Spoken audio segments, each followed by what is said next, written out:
अनैतिक रूप से लोकसभा का चुनाव उन्होंने जीता था और उसी के खिलाफ में राजनारायण जी उस समय प्रत्याशी थे विपक्ष के, एक याचिका दायर किया था और उस याचिका पे जस्टिस खन्ना ने इलाहाबाद हाई कोर्ट इंदिरा जी के खिलाफ में फैसला सुनाया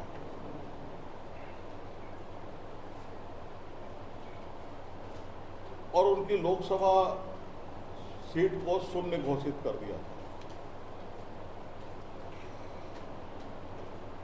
और इंदिरा जी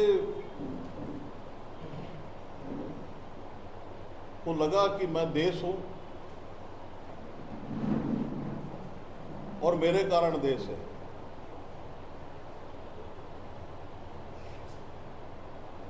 और उन्होंने एक ऐसा फैसला लिया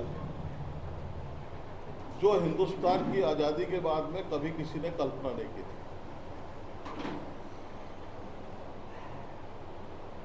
बाबा साहब अंबेडकर जी ने जिस संविधान को रचा, उस संविधान की धज्जियां उड़ा दी। 25 जून 1975 को देश में अराजकता के नाम पर आपातकाल लगा दिया, इमरजेंसी लगा दी।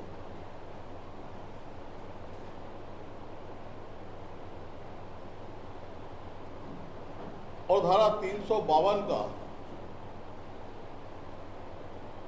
उपयोग किया था और बताया था कि देश के अंदर में अशांति या अराजकता है, इसलिए इमरजेंसी आवश्यक है। आज उस बात को 51 साल हो गए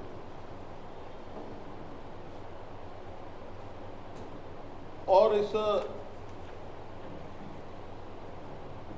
51 साल में जो है,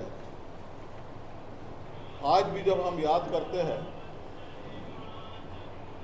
1 लाख से अधिक राजनयिकों को जो है, जिनका कोई दोष नहीं,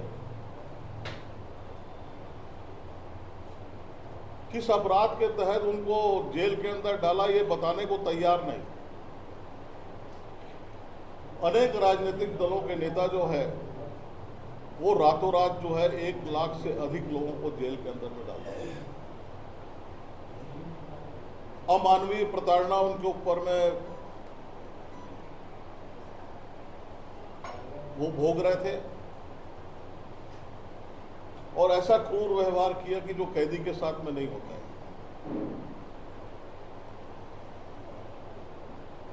और उनके अपराध को बताने की जरूरत भी नहीं समझा। जयप्रकाश नारायण जी जैसे, अटल बिहारी वाजपेयी जी, लाल कृष्ण आडवाणी जी, बड़े बड़े लोगों को, चाहे समाजवादी पार्टी के अनेक नेता हों, उनको भी,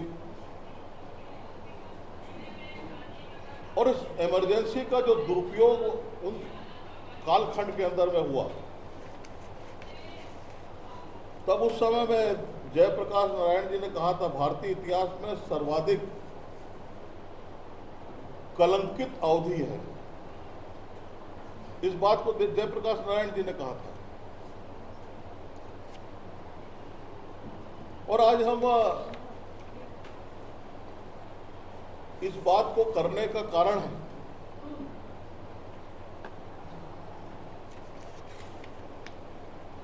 कि इंदिरा गांधी जी ने Indira is India, India is Indira, इस बात को देश के अंदर में एक स्लोगन दिया था। और वही बात आज की डेट के अंदर में जब हम बात को कर रहे हैं, और इस बात को सांसद के रूप में मैंने देखा भी है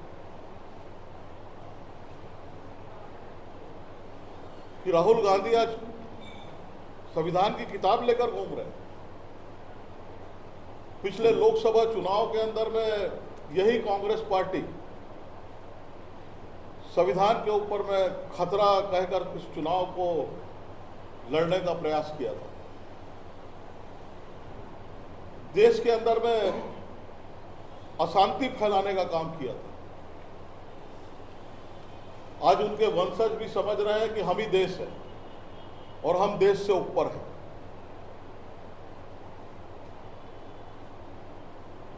और ये जो पीढ़ियां हैं, ये जो परिवारवाद है, दुर्भाग्य ये अपने को देश समझना चालू कर दिए।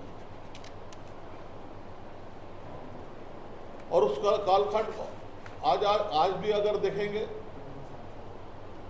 कांग्रेस शासित अनेक राज्यों के अंदर में तुष्टीकरण का काम चल रहा है।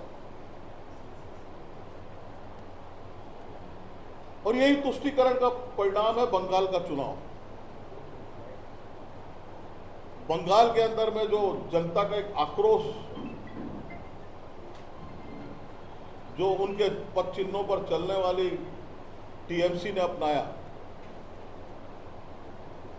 उसका परिणाम ये हुआ कि बंगाल के अंदर में आज ममता बनर्जी के दल के ऊपर में संकट है। वो रहेगा कि नहीं रहेगा ये आज कहना कठिन है। और उस इमरजेंसी कालखंड के अंदर में अगर कालखंड को आप पढ़ने का प्रयास करेंगे,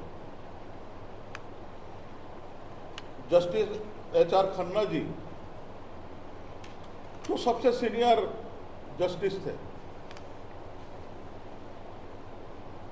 उनको जो है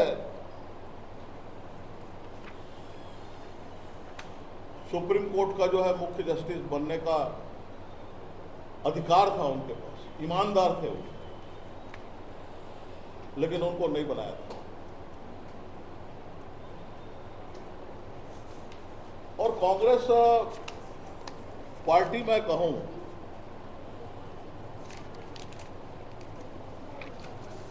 जब भी सरकार के अंदर में रहे, बाबा साहब अंबेडकर के संविधान को जिसको हमने अंगीकार किया, जिसको हमने स्वीकार किया, और उस आधार पर देश चलेगा, उस आधार पर लोगों को न्याय मिलेगा, चाहे जनप्रतिनिधि हो, चाहे अधिकारी हो, चाहे प्रेस मीडिया हो, हम सब ने स्वीकार किया। लेकिन 75 के कालखंड को अगर आप देखेंगे, उस समय इमरजेंसी कालखंड, मीडिया के मुंह को बंद कर दिया गया। अनेक पत्रकार भी उस समय में अगर देखेंगे तो वो जेल के अंदर में ठूस दिए गए थे। क्या कारण था? किसी ने इमरजेंसी के खिलाफ लिखने की कोशिश की तो उसको भी एक प्रताड़ना के कटघरे में खड़ा कर दिया। तो इस काली अवधि को जो है, इस कलंकित अवधि को आज हम देश भर के अंदर में भारतीय जनता पार्टी जो है जनता के सामने, नई पीढ़ी के सामने ला रही है कि संविधान को खंडित करने वाले जो लोग हैं वो कांग्रेस के लोग हैं।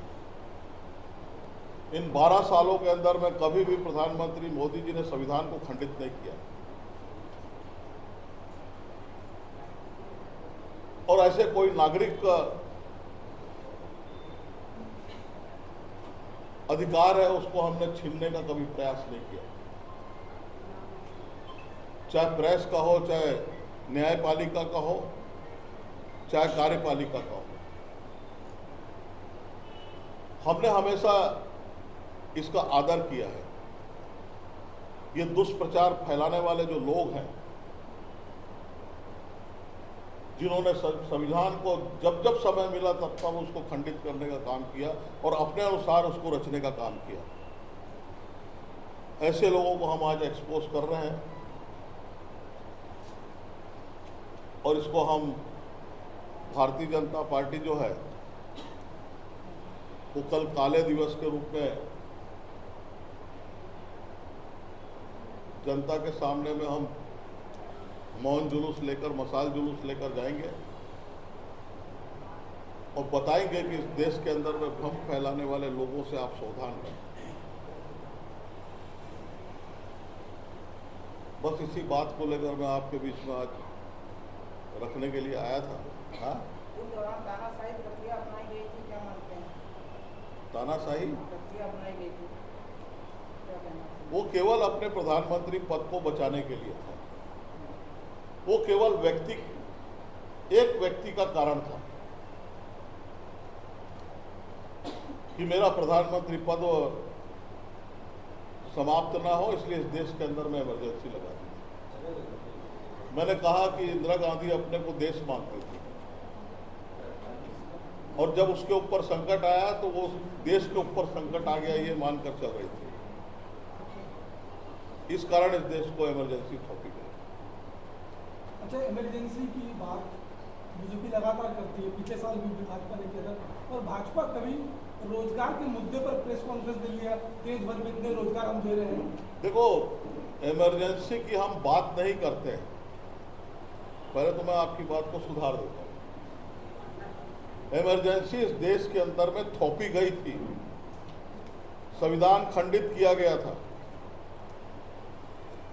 और फिर कांग्रेस पार्टी सोचती है कि 50 साल के बाद में आज नई पीढ़ी उसको भूल गई होगी, तो हम नई पीढ़ी को बार बार याद दिलाने के लिए जो है हम ये जो है इमरजेंसी की बात करते हैं। और नई पीढ़ी भूल गई होगी, इसी कारण वो संविधान की किताब लेकर घूम रहे हैं। जो व्यक्ति अपने हाथ में किताब लेकर घूम रहा है उसको ये नहीं मालूम है कि उसकी दादी ने जो है केवल अपने प्रधानमंत्री